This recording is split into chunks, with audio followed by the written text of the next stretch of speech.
Good morning dear students.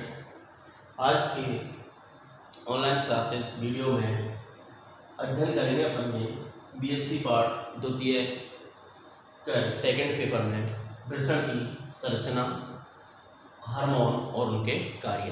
प्रत्येक नर प्राणी में एक जोड़ी वृषण पाए जाते हैं जो कि उदर गुहा से बाहर की ओर पाए जाते हैं।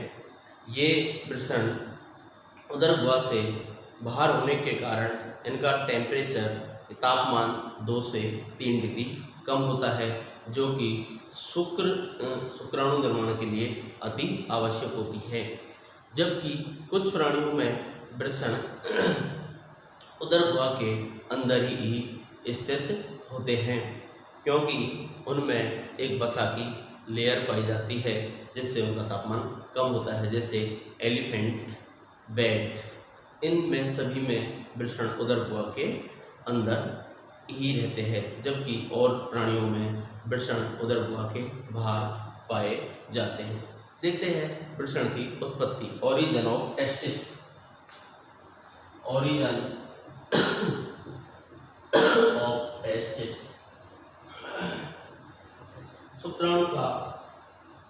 वृषण का उत्पत्ति कैसे हुई? वृषण की उत्पत्ति कैसे होती है? वृषण की उत्पत्ति देखते हैं। भ्रूणीय विकास के दौरान मुलेरियन डक्ट का मुलेरियन डक्ट का निर्माण हो जाता है। भ्रूणीय विकास के दौरान मुलेरियन डक्ट का निर्माण हो जाता है। इसे बोलते हैं मुलेरियन डक्ट, मुलेरियन नलिका। यह नलिका 11 सप्ताह के बाद में 11 वीक के बाद में छोटे छोटे टुकड़ों में टूट जाती है। छोटे छोटे टुकड़ों में टूट जाती है और इस तरह की संरचना 11 सप्ताह बाद में छोटे छोटे खंडों में विखंडित होने लग जाती है। यह टूट करके रेटिटेस्टिस का निर्माण करती है। किसका करती है? रेटिटेस्टिस का निर्माण करती है।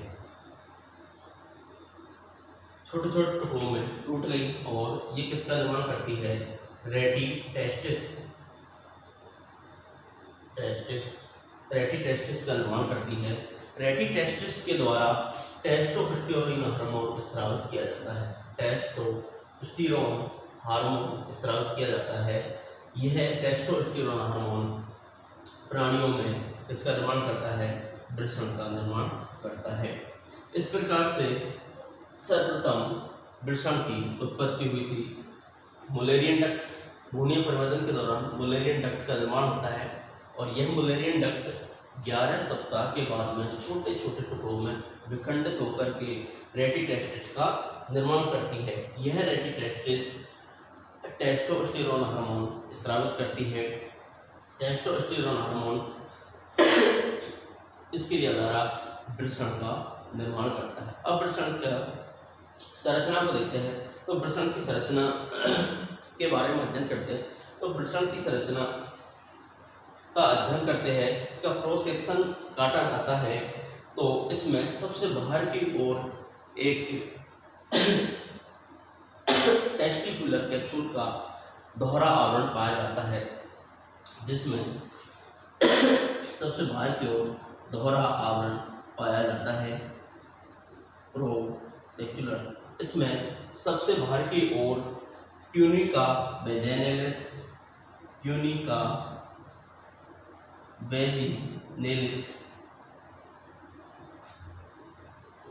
का स्तर होता है, जबकि अंदर की ओर ट्यूनिका एल्ब्यूजिनिया का स्तर पाया जाता है, जो कि टेस्टिकुलर कैप्सूल से निर्मित होता है। इन स्तर के मध्य में एक ब्राउन टिश्यू पाए जाते हैं, जिन्हें संयोजी ऊतक कहते हैं। छोटे छोटे ब्राउन टिश्यू पाए जाते हैं जिन्हें संयोजी ऊतक या कनेक्टिव टिश्यू के मध्य में छोटी छोटी नलिकाएं पाई जाती है जिन्हें शुक्रजनन नलिकाएं कहा जाता है। इस तरह की नलिकाएं पाई जाती है जिन्हें शुक्रजनन नलिकाएं कहा जाता है। ये टेस्टिस के क्रॉस सेक्शन काटने पर दिखाई देती है। इन शुक्रजनन नलिकाएं, इन्हें शुक्रजनन नलिकाएं कहा जाता है, शुक्रजनन नलिकाएं कहते हैं। इन शुक्रजनन नलिकाओं के मध्य में एक विशेष प्रकार की कोशिकाएं पाई जाती है। इन शुक्रजनन नलिकाओं के मध्य में एक विशेष प्रकार की कोशिकाओं के समूह पाए जाते हैं जिन्हें अंतराली सेल, अंतराली कोशिका या लेडिंग सेल्स कहते हैं, लेडिंग कोशिका कहते हैं, लेडिंग कोशिकाएं कहते हैं। लेडिंग कोशिकाओं के द्वारा टेस्टोस्टेरोन हार्मोन स्रावित किया जाता है। टेस्टोस्टेरोन हार्मोन प्राणियों में प्राथमिक और द्वितीयक सेक्सुअल लक्षणों का नियमन करता है। प्राइमरी सेक्सुअल लक्षण के दौरान इनके द्वारा टेस्टोस्टेरोन हार्मोन किया जाता है। इसके अंदर देखते हैं इस तरह की संरचना पाई जाती है, संयोजी ऊतक होता है। इनके मध्य में जो कोशिकाओं के समूह पाए जाते हैं उन्हें शुक्रजनन नलिका, इन शुक्रजनन नलिकाओं के मध्य में ही कोशिकाओं के गुच्छक पाए जाते हैं जिन्हें अंतराली कोशिका या लेडिंग सेल्स कहते हैं। इनके द्वारा टेस्टोस्टेरोन हार्मोन स्रावित किया जाता है, टेस्टोस्टेरोन हार्मोन स्रावित किया जाता है। यह हार्मोन प्राथमिक एवं द्वितीयक लैंगिक लक्षणों का नियमन करता है। किसका नियमन करता है? प्राथमिक और द्वितीयक लैंगिक लक्षणों का नियमन करता है। प्राथमिक लक्षण के दौरान यह शुक्रजनन नलिकाओं में स्पर्मेटोजेनेसिस, शुक्रजनन की क्रिया होती है, स्पर्मेटोजेनेसिस की क्रिया होती है जिससे शुक्राणुओं का निर्माण किया जाता है। इसका निर्माण किया जाता है, शुक्राणुओं का निर्माण किया जाता है। प्राथमिक क्रिया के दौरान क्या काम करता है? टेस्टोस्टेरोन हार्मोन शुक्रजनन की क्रिया द्वारा शुक्राणुओं का निर्माण किया जाता है। जबकि द्वितीयक लैंगिक लक्षणों के में यह क्या करता है? जैसे नर में आवाज का भारी होना।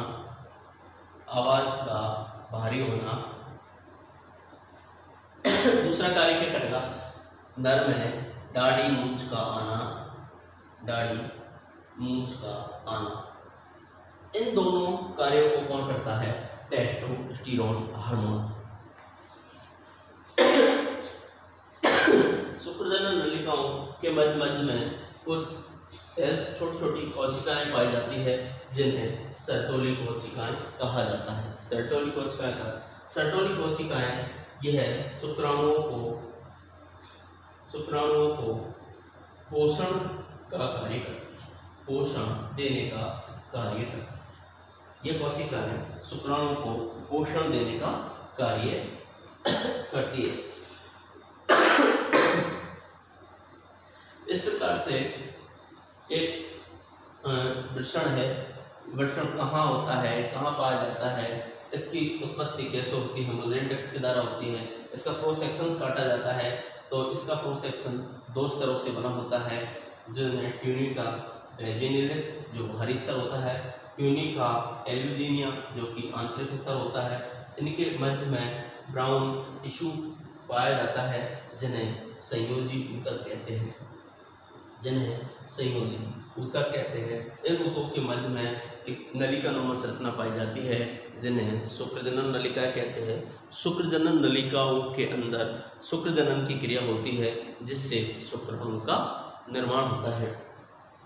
इन शुक्रजनन नलिकाओं के मध्य में कुछ विशेष कोशिकाओं के गुच्छे पाए जाते हैं जिन्हें अंतराली कोशिका या लेडिंग सेल्स कहते हैं। लेडिंग सेल्स के द्वारा टेस्टोस्टेरोन हार्मोन स्रावित किया जाता है।